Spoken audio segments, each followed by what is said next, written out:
नमस्कार, आप देख रहे हैं अणाउ का चुनावी कार्यक्रम लेट्स टॉक बिहार। बिहार में सियासी तापमान बढ़ा हुआ है। महागठबंधन में सब कुछ ठीक होता हुआ नजर नहीं आ रहा है, वहीं एनडीए में भी घमासान मचा हुआ है। कल देर शाम से ही नीतीश कुमार की नाराजगी खुलकर सामने आ रही है। उन्हें मनाने की कवायद लगातार जारी है। गृह मंत्री अमित शाह ने भी उनसे बात की है। राष्ट्रीय अध्यक्ष जेपी नड्डा भी लगातार नीतीश कुमार से बात कर रहे हैं, उन्हें मनाने की कोशिश की जा रही है। और इसी बीच जो सभी दल हैं, एनडीए के जो घटक दल हैं, उनसे ये ट्वीट कराया गया है या उन्होंने किया है कि इस एनडीए में सब कुछ ठीक है। आपको पहले वो ट्वीट पढ़कर सुनाते हैं जो हमसे जीतन राम मांझी ने ट्वीट किया है, एलजेपी से चिराग पासवान ने ट्वीट किया है, सम्राट चौधरी ने वो ट्वीट किया है, यहां तक कि संजय झा ने भी वही ट्वीट अपने प्रोफाइल से किया है। और ये सामंजस्य लोगों को दिखाने की कोशिश की गई है, लेकिन एनडीए में सब कुछ ठीक होता हुआ नजर नहीं आ रहा है। आपको पहले वो ट्वीट पढ़कर सुनाते हैं। एनडीए दलों में सीट संख्या का विषय सौहार्दपूर्ण बातचीत में पूरा हो चुका है। कौन दल किस सीट पर चुनाव लड़ेगा, ये सकारात्मक भी चर्चा बात जो है वो अंतिम दौर में है। मोदी जी और नीतीश जी के नेतृत्व में एनडीए के सभी दल एकजुटता के साथ पूरी तरह से तैयार है।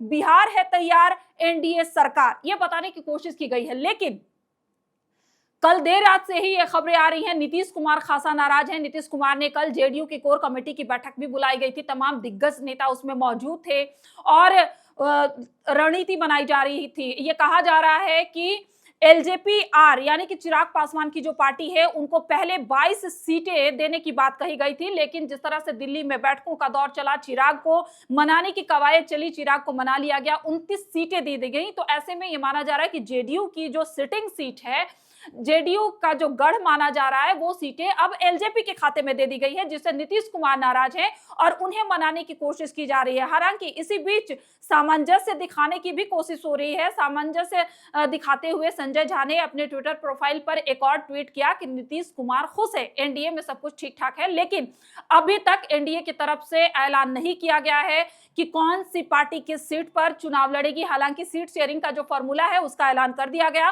कल एनडीए की बैठक होने वाली थी, लेकिन उसे स्थगित कर दिया गया था। अब मात्र 2 दिन का समय बचा हुआ है। फर्स्ट फेज के नॉमिनेशन में 17 तारीख अंतिम तारीख है नॉमिनेशन के लिए, लेकिन ऐसे में ना तो महागठबंधन का फॉर्मूला सामने आ पाया है, ना ही एनडीए में सब कुछ ठीक होता हुआ नजर आ रहा है। हालांकि ये कोशिश की जा रही है कि एनडीए की तरफ से सब कुछ ठीक करके नीतीश कुमार की मनाने की कोशिश की जा रही है और इसी को सामंजस्य स्थापित करने के लिए 16 से 18 तक गृह मंत्री अमित शाह खुद बिहार दौरे पर हैं, जहां वो तमाम पार्टी के दिग्गजों से मुलाकात करेंगे।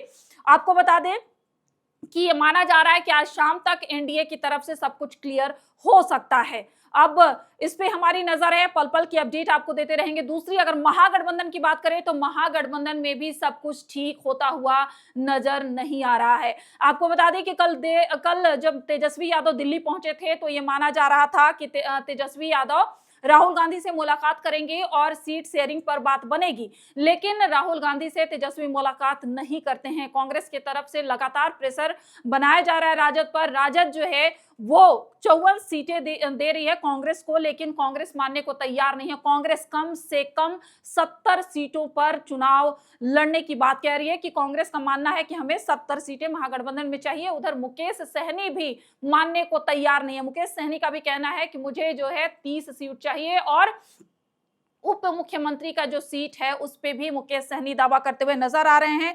हालांकि आपको बता दें कि कल देर रात जब लालू यादव वापस पटना लौटे, उसके बाद उन्होंने आरजेडी का सिंबल देना भी शुरू कर दिया था, जिसमें उन्होंने मनेर से भाई वीरेंद्र को टिकट दे दिया था, परबत्ता से जो है डॉक्टर संजीव को टिकट दे दिया था, रेखा पासवान को टिकट दे दिया गया था। लेकिन उसके बाद जब तेजस्वी वापस लौटते हैं पटना तो वो खासा नाराज हो जाते हैं और उसके बाद जो सिंबल दिया गया था उन लोगों को वापस बुला लिया जाता है और उनसे पार्टी का सिंबल वापस लिया जाता है। तेजस्वी का ये मानना था और गुस्से का कारण था कि आखिर सिंबल देते हुए जो पोस्ट है वो सोशल मीडिया पे क्यों वायरल किया गया। तो ये तमाम चीजें चल रही हैं बिहार में और ऐसा माना जा रहा है कि महागठबंधन में सब कुछ ठीक ठाक होता हुआ नजर नहीं आ रहा है। आपको बताएं कि एनडीए में जो है अभी तक जो सीट का आंकड़ा है या सीट जिस तरह से शेयर हुआ है, उसके बाद बीजेपी की तरफ से कुछ नाम को लेकर ये चर्चा है।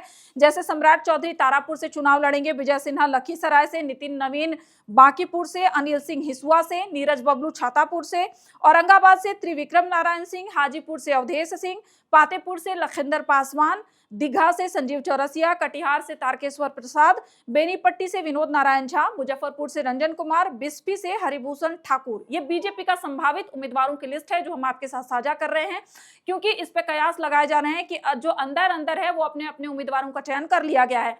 इधर जैसे ही राजद ने सिंबल बांटना शुरू किया तो कांग्रेस ने भी अपने उम्मीदवारों के नाम जो है वो पहली लिस्ट में क्लियर कर लिया है। राजेश राम को कुटुंबा से टिकट देने की बात चल रही है, यानी टिकट फाइनल कर लिया गया है। शकील अहमद को कदवा से, आनंद शंकर सिंह औरंगाबाद से उम्मीदवार होंगे कांग्रेस के, बछवाड़ा से गरीबदास, कहलगांव से प्रवीण कुशवाहा, अमरपुर से जितेंद्र सिंह।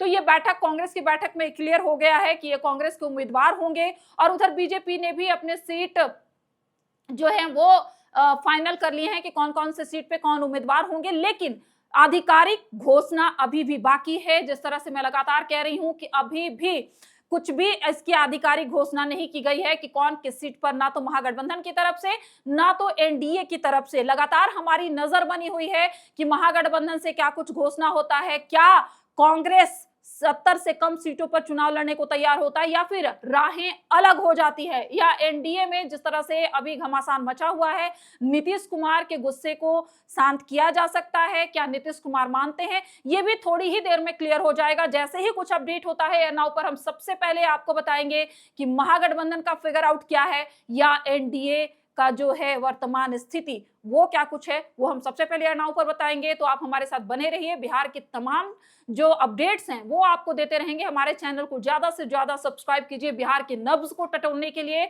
हमारी टीम इस वक्त बिहार में मौजूद है, जो ग्राउंड से रिपोर्ट्स, पब्लिक ओपिनियन निकाल कर आप तक पहुंचा रही है। आप सभी का बहुत बहुत शुक्रिया।